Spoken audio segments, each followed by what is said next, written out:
Nilizani nguvu ni kupola, nilizani wanaume ni kutisha. Kumbe nilikuwa najenga nyumba juu ya mchanga wa dhambi.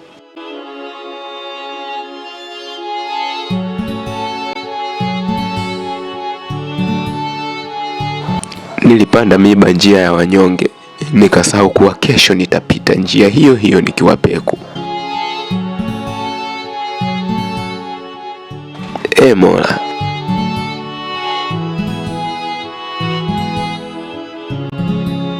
machozi yangu yanatiririka usoni kama mvua ya aibu.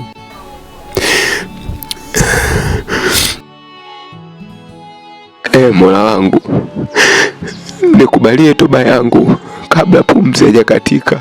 Ondoa damu na machozi ya waloumizwa kwa mikono yangu. Nipe nguvu nirekebishe nilipoharibu. Leo naacha visu vya chuki, nachukua tasbihi ya subira, niweke miongoni mwa wale ambao watanufaika na fadhila zako.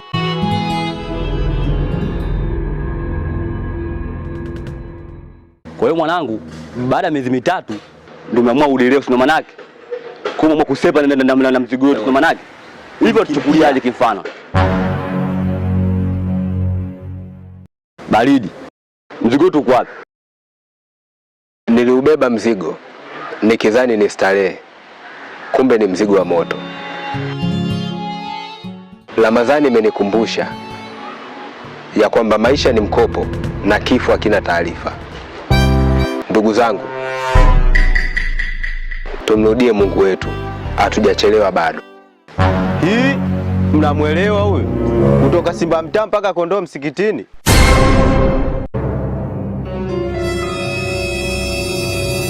Ache hizo babu, tunataka mzigo wetu sisi.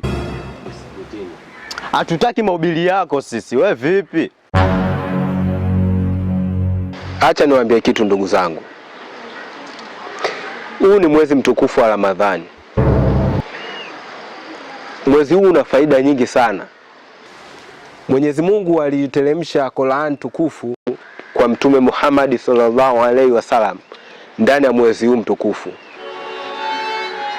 Na vile vile kwenye mwezi huu mtukufu wa Ramadhani kuna usiku wa Lailatul Qadr, usiku ambao tunashauriwa tupige magoti, tusali, tuisome Qur'an tukufu na tumuombe Mungu msamaha.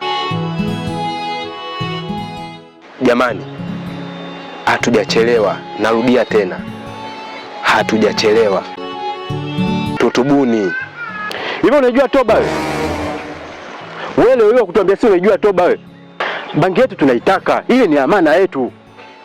Amana? Unaijua amana wewe?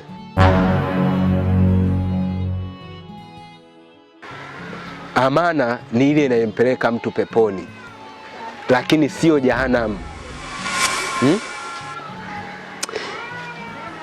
Nimeiosha mikono yangu kwa maji ya toba. Ndugu zangu, narudia tena, hatujachelewa. Basi sawa, mimi nitawalipa. Hakuna.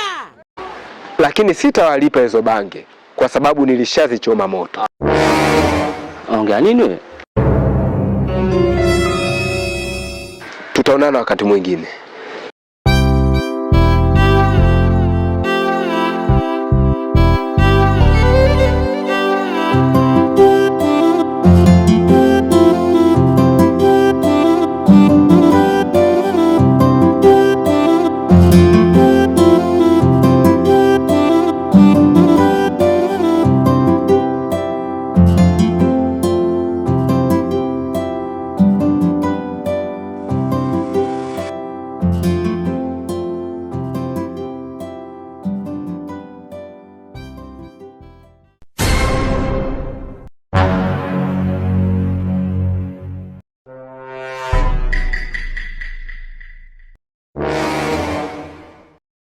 Usikatukimbia na mzigo. Wala jidem jedina mswaisuni. Sasa mzigo huu hapa. Tufanye mazingira tuamke nao. Sawa sawa. Tuchukue mzigo, tuone kama atachaswala na kuubiwa mzigo.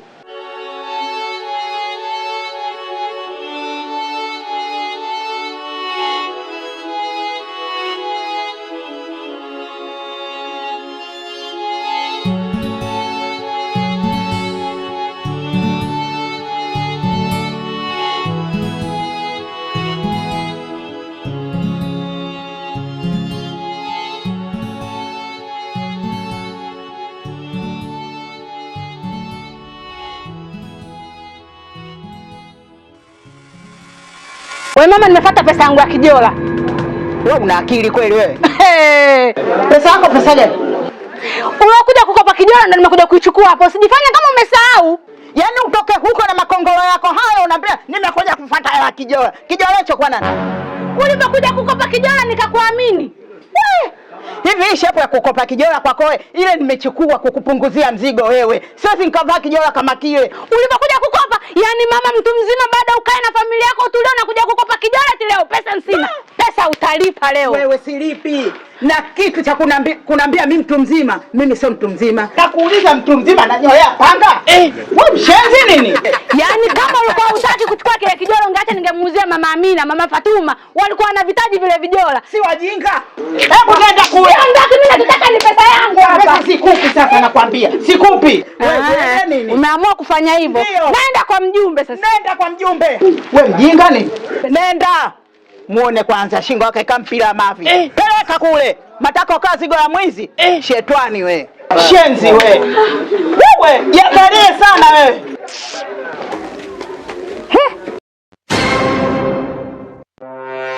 Mwenzetu.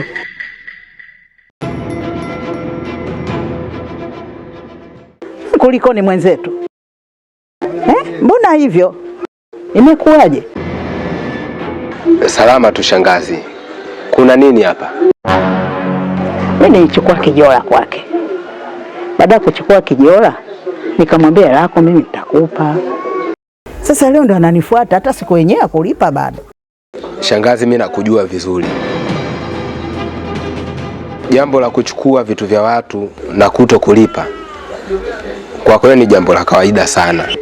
Kwenye mafundisho ya Mtume Muhammad sallallahu alaihi wasallam, rehma na amani zimshukie, amesema kwamba anayechukua kitu cha mwenzie ama kukopa na ana uwezo wa kulipa iko kitu lakini akapuuza, basi amejiweka mbali na rehma za Mwenyezi Mungu. Sasa shangazi, nakujua, naudia tena nakujua. Lipa vitu vya watu. Mwenyezi Mungu anawakataa waja wenye kutenda mahovu. Huu ni mwezi mtukufu wa Ramadhani. Waislamu wote tunashauriwa tusome Qur'ani, tutubu na tusali.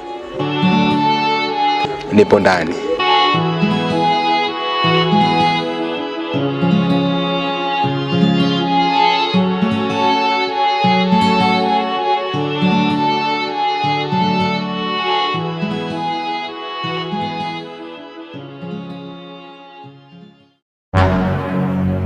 Mimi nilitegemea labda kwenye ile briefcase tutakuta labda mapanga, mavisu, vitu vya ajabu ajabu, lakini tunakuta misaafu. Nimeamua sana kubadilika. Yaani hata mimi hapo nini nimetulia hapo. Yaani moyo wangu kwanza unanisuta kwa haya yote niliyoyatenda. Yaani natamani tu, yaani hata sasa hivi tuinuke tumrudishe ile briefcase. Sema Samaka atazingua. Bila kumshirikisha Samaka naye atazingua. Hapana, kwa sababu Samaka ameshaona ndani kuna nini? Kuna majuzu. Atazingua kwa nini? Basi baridi kama ni hivyo fresh. Ile unajua nini? Yaani mimi nahitaji tunapomrudishia na mimi nikajifundishe, kwa sababu ndugu yetu amebadilika sana. Sasa kama yeye amebadilika na sisi hatupasa tubadilike.